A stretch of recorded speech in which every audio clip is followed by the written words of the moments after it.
Hello friend, स्वागत है आपका हमारे यूट्यूब चैनल पर। दोस्तों, बहुत ही इम्पोर्टेंट सीरीज चल रही है, तो यह एक दूसरा वीडियो है। तो इस वीडियो में बने रहिए। मोस्ट इम्पोर्टेंट सीरीज है दोस्तों, एम लक्ष्मीकांत का यह दूसरा वीडियो है। हम लोग संवैधानिक विकास की ऐतिहासिक पृष्ठभूमि देख रहे थे। इसको दो भागों में बांटा है। पहला है कंपनी का शासन और दूसरा है ताज या सम्राट का शासन। कंपनी का शासन था 1773 से 1858 तक और ताज का शासन था 1858 से 1947 तक।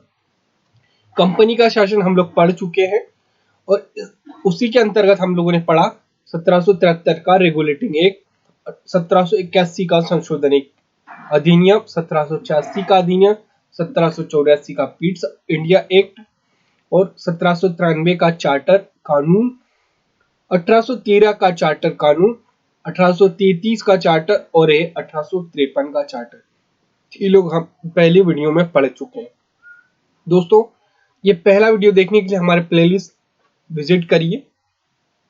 प्लेलिस्ट में आपको सभी मिल जाएंगे। ठीक है, अब हम पढ़ेंगे सम्राट या ताज का शासन। इसी के अंतर्गत 1858 का भारत सरकार अधिनियम, 1861 का भारत परिषद अधिनियम और 1892 का भारत परिषद अधिनियम, 1919 का भारत परिषद अधिनियम, 1919 का भारत शासन अधिनियम और 1935 का भारत शासन अधिनियम और भारत स्वतंत्रता अधिनियम 1947 का। ये हम लोग पढ़ेंगे सम्राट या ताज का शासन के अंतर्गत। दोस्तों, अगर आप नए आए हो हमारे चैनल पर तो मॉडिफाई एग्जाम करके फेसबुक पेज है हमारा, आप हमें इसे पेज पर फॉलो कर सकते हैं। साथ ही हमें इंस्टाग्राम पर फॉलो करिए मॉडिफाई एग्जाम करके। दोस्तों, टेलीग्राम चैनल अवश्य ज्वाइन करिए, इससे पीडीएफ आपको मिलती रहेंगी। हमारे दो यूट्यूब चैनल है, मॉडिफाई एग्जाम और मॉडिफाई स्टडी करके। दोस्तों, आप हमें कांटेक्ट कर सकते हैं। मॉडिफाई एग्जाम इंस्टाग्राम पर सर्च करें, आप हमें मैसेज कर सकते हैं। सम्राट या ताज का शासन, ठीक है, 1858 से 1947 के बीच बने हुए पूरे अधिनियम है इसके अंतर्गत। तो इसमें पहला अधिनियम 1858 का भारत सरकार अधिनियम। इस महत्वपूर्ण कानून का निर्माण 1857 के बाद के विद्रोह के बाद किया गया। इसने भारत का स्वतंत्रता संग्राम सिपाही विद्रोह भी कहा जाता है। 1857 का प्रथम स्वतंत्रता संग्राम आपको याद ही है, रानी लक्ष्मीबाई के साथ। ठीक है, तत्ता टोपे पूरी तरह से। ठीक है, यह उसी के बाद बनाया गया था। भारत के शासन को अच्छा बनाने वाला अधिनियम नाम से प्रसिद्ध इस कानून ने ईस्ट इंडिया कंपनी का शासन समाप्त कर दिया। ईस्ट इंडिया कंपनी के शासन को समाप्त कर दिया गया और गवर्नरों और क्षेत्रों को और राजस्व संबंधी शक्तियां ब्रिटिश राजशाही को हस्तांतरित कर दी। मतलब 1600 लेकर जो 1858 तक ईस्ट इंडिया कंपनी ने जो भारत पर राज्य कर दिया या उसे समाप्त कर दिया। अब राज्य चला गया किसके इसमें, ब्रिटिश राजशाही के हाथ में चला गया भारत का पूरा शासन 1858 के अधिनियम के द्वारा। इस अधिनियम की विशेषता इस प्रकार थी, इसके तहत भारत का शासन सीधे महारानी विक्टोरिया के अधीन चला गया। डायरेक्ट किसके अधीन चला गया? महारानी विक्टोरिया के अधीन। गवर्नर जनरल का पद भारत का वायसराय कर दिया। इस पद का नाम बदलकर कर दिया क्या? भारत का वायसराय कर दिया। वह भारत में ब्रिटिश ताज का प्रत्यक्ष प्रतिनिधि बन गया था। ठीक है, गवर्नर जनरल का पद नाम बदल दिया, भारत का वायसराय। ठीक है, और प्रत्यक्ष प्रतिनिधि बन गया था किसका? ब्रिटिश ताज का, विक्टोरिया का। विक्टोरिया उस समय क्या थी? वहां की महारानी थी ब्रिटेन की। जो पहले गवर्नर वायसराय थे लॉर्ड कैनिंग थे। इससे पहले भारत के जो गवर्नर को बोला जाता था गवर्नर जनरल बोला जाता, अब बोलते हैं भारत का वायसराय बोला जाएगा, और पहले थे लॉर्ड कैनिंग। इस अधिनियम ने नियंत्रण बोर्ड और क्या बोलते निदेशक कोर्ट समाप्त कर भारत में शासन की द्वैध प्रणाली को समाप्त कर दिया। पहले द्वैध शासन प्रणाली समाप्त कर दी, इससे पहले जो हुई थी। ठीक है, एक नए पद भारत के राज्य सचिव का सृजन किया गया। ब्रिटेन में क्या गया? भारत के राज्य सचिव का सृजन किया गया। भारत का वायसराय यहाँ, ब्रिटेन में भारत का राज्य सचिव वहां। इसमें भारतीय प्रशासन को संपूर्ण नियंत्रण की शक्तियां निहित थी। यह सचिव ब्रिटिश कैबिनेट का सदस्य था और अंततः ब्रिटिश संसद के प्रति उत्तरदायी था। ठीक है, अंततः ये ब्रिटिश संसद के प्रति उत्तरदायी था। भारत का सचिव जो कहा था ब्रिटेन में। भारत सचिव की सहायता के लिए 15 सदस्यीय परिषद का गठन किया गया। भारत सचिव की सहायता के लिए किया गया दोस्तों 15 सदस्यीय सचिव का गठन किया, जो एक सलाहकार परिषद थी। परिषद का अध्यक्ष भारत का सचिव को बनाया गया। ठीक है, जो ब्रिटेन की बात हो रही वहां 15 सदस्यीय परिषद का गठन कर दिया उसमें भारतीय सचिव के लिए, और उसका भारत का सचिव उसका अध्यक्ष बनाया गया। इस कानून के तहत भारत के सचिव को परिषद का गठन किया, जो एक निगमित निकाय थी, जिसे भारत और इंग्लैंड में मुकदमा करने का अधिकार था, और इस मुकदमा किया जा सकता था। ठीक है, इस पर भी मुकदमा किया जा सकता था। ये मुकदमा कर भी सकते थे और इस पर भी मुकदमा किया जा सकता था। 1858 के कानून का प्रमुख उद्देश्य प्रशासनिक मशीनरी में सुधार, इसके माध्यम से इंग्लैंड के भारत सरकार का अधीक्षक और उसका नियंत्रण हो सकता था। इसने भारत के प्रचलित शासन प्रणाली में कोई विशेष परिवर्तन नहीं किया। 1858 का ज्यादा परिवर्तन नहीं किया गया। जो गवर्नर जनरल था उसको भारत का वायसराय पद नाम दे दिया गया, और वहां पे क्या 15 सदस्यों का एक निकाय बनाया गया और उसी का अध्यक्ष बना दिया, किसे, भारत का सचिव को उसका अध्यक्ष बना दिया गया। अब आता है 1861 का भारत परिषद अधिनियम। 1857 की महान क्रांति के बाद ब्रिटिश सरकार ने महसूस किया कि भारत में शासन चलाने के लिए भारतीयों का सहयोग लेना आवश्यक है।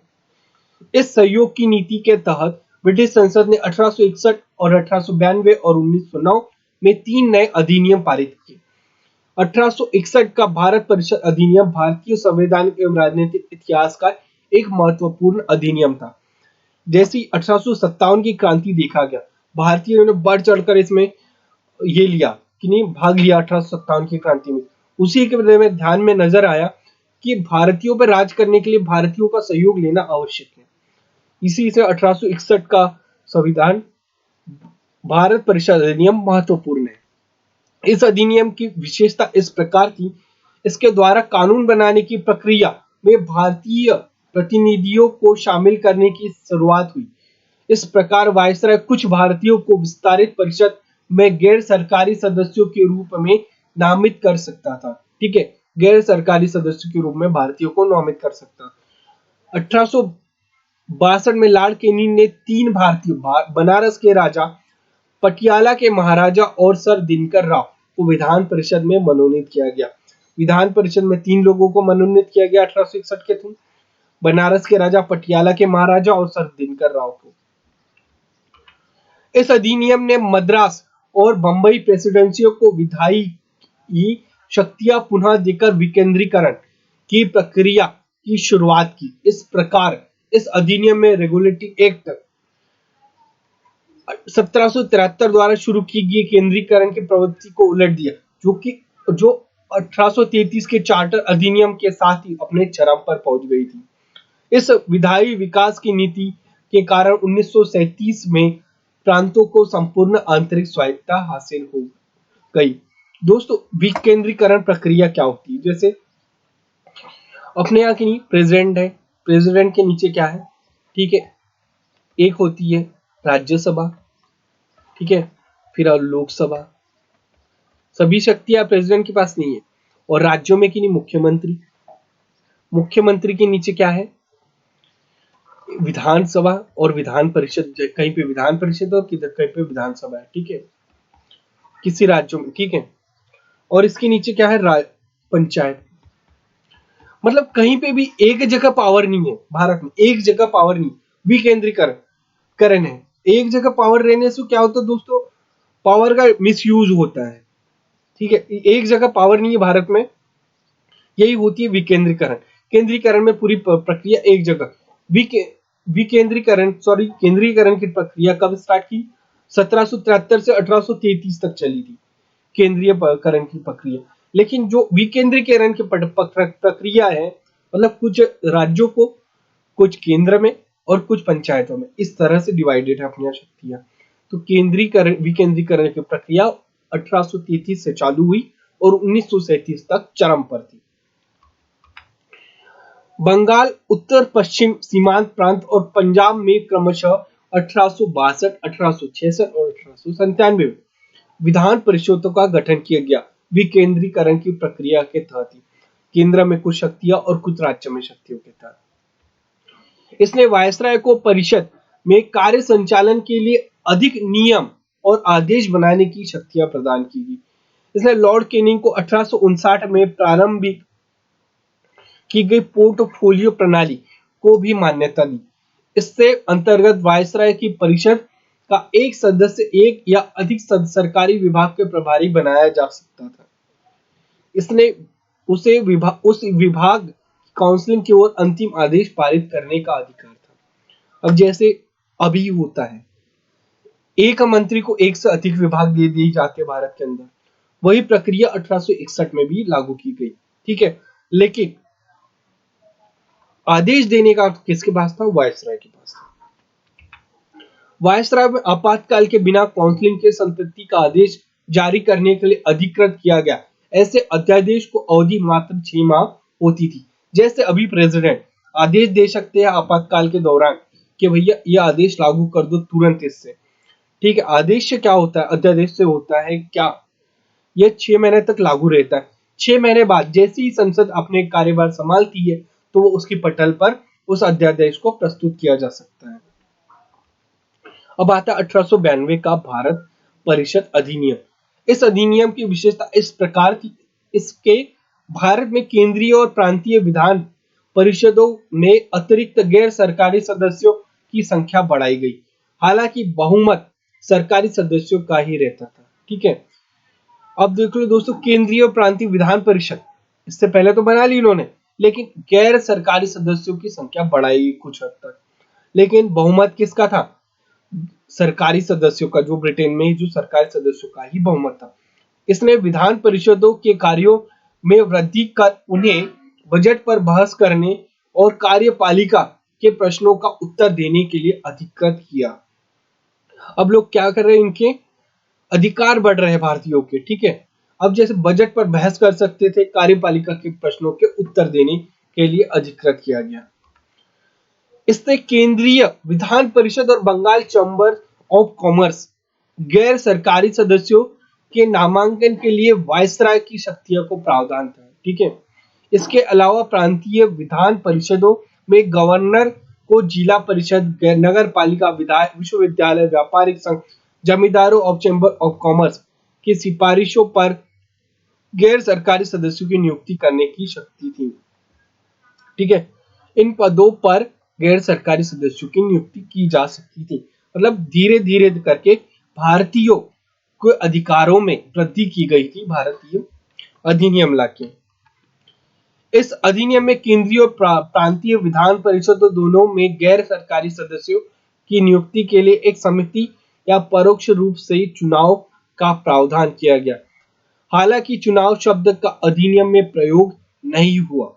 इस निश्चित निकायों की सिफारिश पर किए जाने वाली नामांकन की प्रक्रिया कहा गया। अब ये चुनाव की तरह ही इन्हें नामांकित किया जाता था गैर सरकारी सदस्यों को, लेकिन इसमें चुनाव का उपयोग नहीं किया गया। चुनाव शब्द का, चुनाव की जगह क्या, किस शब्द का? नामांकन शब्द का प्रयोग किया गया। अब आता 1909 का भारत परिषद अधिनियम। इस अधिनियम को मार्ले मिंटो सुधार नाम से भी जाना जाता है, क्योंकि उस समय मार्ले इंग्लैंड के राज्य सचिव थे, इससे पहले जो बने थे, और लॉर्ड मिंटो भारत के वायसराय थे। 1858 में जो अधिनियम बना था उसी के तहत दोस्तों भारत के राज्य सचिव बनाया गया था पद। ठीक है, इसी में मार्ले क्या हुए? वहां के इंग्लैंड के भारत के राज्य सचिव, और लॉर्ड मिंटो हो गए भारत के वायसराय। इस अधिनियम की विशेषता इस प्रकार थी, इसने केंद्रीय और प्रांतीय विधान परिषदों का आकार काफी वृद्धि की गई। अब इनकी संख्या 16 से 60 कर दी। ठीक है, केंद्रीय और प्रांतीय विधान परिषदों की। हालांकि अभी जैसे है ना, उसी टाइप के देखो, कुछ उसी टाइप के। अभी मान के चलो अपनी अभी की राज्यसभा, ठीक है, 16 से 60 कर दी। विधान परिषद जो गवर्नर थी उसकी संख्या बढ़ा दी गई, और जैसे राज्यों में थी उनकी भी संख्या बढ़ा दी गई। विधान परिषद में इनकी संख्या एक समान नहीं थी। विधान परिषदों में इनकी संख्या एक समान नहीं थी। इसने केंद्रीय परिषद में सरकारी बहुमत को बनाए रखा, लेकिन प्रांतीय परिषदों में गैर सरकारी सदस्यों को बहुमत की अनुमति दी गई। मान के चलो राज्य में किन्हीं गैर सरकारी सदस्यों की संख्या का बहुमत था और केंद्र में किन्हीं सरकारी सदस्यों का बहुमत था। इसने दोनों स्तरों पर विधान परिषदों के कार्यों का दायरा बढ़ाया। दोनों स्तरों पर विधान परिषदों के कार्यों का दायरा बढ़ाया, जैसे अनुपूरक प्रश्न पूछना, क्रॉस क्वेश्चनिंग, बजट का संकल्प रखना। इसने विधान इस अधिनियम के अंतर्गत पहली बार भारतीय को वायसराय और गवर्नर की कार्य परिषद के साथ एसोसिएशन बनाने का प्रावधान किया गया। सत्येंद्र प्रसन्न सिन्हा वायसराय की कार्यपालिका प्रथम भारतीय सदस्य बने, उन्हें विधि सदस्य बनाया गया। अब भारतीयों के विस्तार अधिक कर दिया है दोस्तों। कार्यपालिका में परिषद के प्रथम भारतीय सदस्य बने सत्येंद्र प्रसन्न सिन्हा।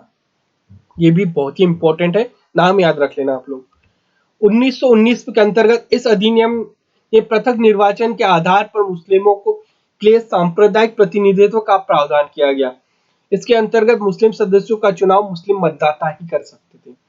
मुस्लिम सदस्यों का चुनाव मुस्लिम मतदाता ही कर सकते। इस प्रकार अधिनियम ने सांप्रदायिकता और वैधानिकता प्रदान की और लॉर्ड मिंटो को सांप्रदायिकता निर्वाचन के जनक के रूप में जाना गया। अब यहां से डिवाइड एंड रूल, बांटो और राज्य करो की नीति अपनाई गई थी 1909 के तू। इसी में दोस्तों मुस्लिमों को अलग करने की कोशिश की गई। उन्होंने क्या किया, निर्वाचन आप लोग अलग, वोटिंग का अधिकार मुस्लिम लोग मुस्लिम को ही चुन सकते हैं, ये अधिकार दिया गया। यही आगे चलकर पाकिस्तान का कारण बना, मतलब ये बीज था, पाकिस्तान उत्पन्न होने का एक बीज था 1909 के तहत। ये कैसे मार्ले मिंटो ने किया गया था दोस्तों।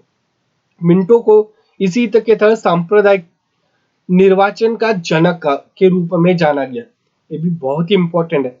ब्रिटिश राजशाही मतलब बांटो और राज्य की रोकी नीति किसके थ्रू अपना रही थी। 1909 में एक बीज बोया जो आगे चलकर 1947 में एक पृथक पाकिस्तान के रूप में पेड़ बनकर सामने आया। इसने प्रेसिडेंसी और कॉर्पोरेशन, चैम्बर ऑफ कॉमर्स, विश्वविद्यालयों और जमींदारों के लिए अलग प्रतिनिधित्व का प्रावधान किया गया। अलग प्रतिनिधि का प्रावधान किया गया। 1919 बहुत ही ज्यादा इंपॉर्टेंट है। सॉरी, अब 1919 का भारत शासन अधिनियम 1909 में क्या किया, डिवाइड एंड रूल खेल रही थी ब्रिटिश राजशाही। अब 1919 में देखते हैं। 20 अगस्त 1917 को ब्रिटिश सरकार ने पहली बार घोषित किया गया। इसका उद्देश्य भारत में क्रमिक रूप से उत्तरदायी सरकार की स्थापना करना था। क्रमिक रूप से 1919 में भारत शासन अधिनियम बनाया गया जो 1921 में लागू हुआ। इस कानून को मॉन्टेग्यू चेम्सफोर्ड सुधार किया गया क्योंकि उस समय मॉन्टेग्यू राज्य सचिव थे और चेम्सफोर्ड भारत के वायसराय थे। दोस्तों 20 अगस्त 1917 को यह पहली बार घोषित किया गया कि इसमें उत्तरदायी सरकार का इसमें स्थापना का इसका उद्देश्य था। 1921 में से लागू किया गया 1919 का भारत शासन अधिनियम। इस अधिनियम की विशेषता इस प्रकार थी कि केंद्रीय और प्रांतीय विषयों की सूची की पहचान कर उन्हें पृथक कर राज्यों पर केंद्रीय नियंत्रण कम किया गया। केंद्रीय नियंत्रण कम कर रहे अब राज्यों, केंद्रीय और प्रांतीय विधान परिषद को अपनी सूचियों के विषयों पर विधान बनाने का अधिकार प्रदान किया गया। और लेकिन सरकार का ढांचा केंद्रीय और एकात्म ही बना रहा। अब मतलब केंद्र भी कानून बना सकते थे और राज्य भी। इसी तरह से 1919 में दोनों अलग अलग थोड़ा सा, और केंद्र का नियंत्रण थोड़ा सा कम किया गया राज्यों पर, लेकिन ढांचा कौन सा था, केंद्रीय और एकात्म ही बना रहा। इसने प्रांतीय विषयों को पुनः भागों में विभक्त किया। एक था हस्तांतरित और आरक्षित, दो विषय बनाए गए, हस्तांतरित और आरक्षित। हस्तांतरित विषयों पर गवर्नर का शासन होता था। इस कार्य के लिए वह उन मंत्रियों की सहायता लेता था जो विधान परिषद के लिए प्रति उत्तरदायी थे। दूसरी ओर आरक्षित, हस्तांतरित में कौन सा दिया, मंत्रियों की सहायता लेता था विधान परिषद के प्रति जो उत्तरदायी थे। और दूसरा था आरक्षित, गवर्नर कार्यपालिका परिषद की सहायता से कानून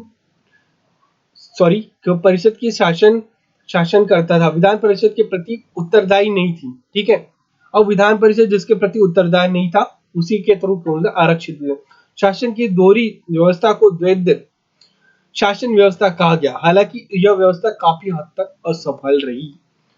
ठीक है, द्वैध शासन प्रणाली असफल रही काफी हद तक। इस अधिनियम ने पहली बार देश में द्विसदनीय व्यवस्था, प्रत्यक्ष निर्वाचन की व्यवस्था प्रारंभ की। इस प्रकार भारतीय विधान परिषद के स्थान पर द्विसदनीय व्यवस्था यानी राज्यसभा और लोकसभा का गठन किया गया। अभी की जिस व्यवस्था थी उसी तरह से गठन किया गया। दोनों सदनों में बहुसंख्यक सदस्यों का प्रत्यक्ष निर्वाचन के माध्यम से निर्वाचित किया जाता था, मतलब वोटिंग के अधिकार दिए गए और निर्वाचन की व्यवस्था 1919 से चालू की गई।